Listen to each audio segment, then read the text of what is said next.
തൃശൂർ എച്ച്&സി ബുക്സ് പ്രസിദ്ധീകരിക്കുന്ന doctor M K Abdul സത്താറിന്റെ മനസ്സിന്റെ നിറങ്ങൾ എന്ന പുസ്തകത്തിന്റെ പ്രകാശനം തൃശൂരിൽ നടന്നു.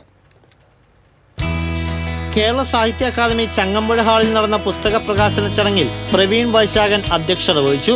ശിഹാബുദ്ദീൻ പൊയ്ത്തുംകടവ് സാമൂഹ്യ ഭാവാത്മക പഠനഗ്രന്ഥമായ മനസ്സിന്റെ നിറങ്ങൾ എന്ന പുസ്തകത്തിന്റെ പ്രകാശനം നിർവഹിച്ചു.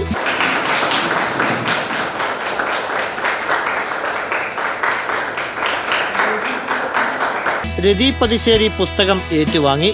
മുഹമ്മദ് ടി തറവട്ടത്ത് നൊച്ചാട് പുസ്തക പഠനം നടത്തി.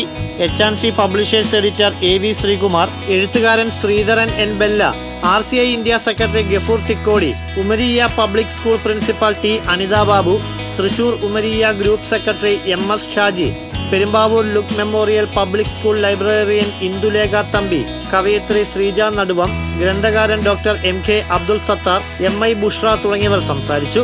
തൃശൂർ എച്ച്&സി ബുക്സ് MD TI വർഗീസ് ചടങ്ങുകൾക്ക് നേതൃത്വം നൽകി. വള്ളിവട്ടം ഉമരിയ പബ്ലിക് സ്കൂളും പെരുമ്പാവൂർ ലുക്ക് മെമ്മോറിയൽ പബ്ലിക് സ്കൂളും ചേർന്നാണ് പുസ്തക പ്രകാശന ചടങ്ങ് സംഘടിപ്പിച്ചത്.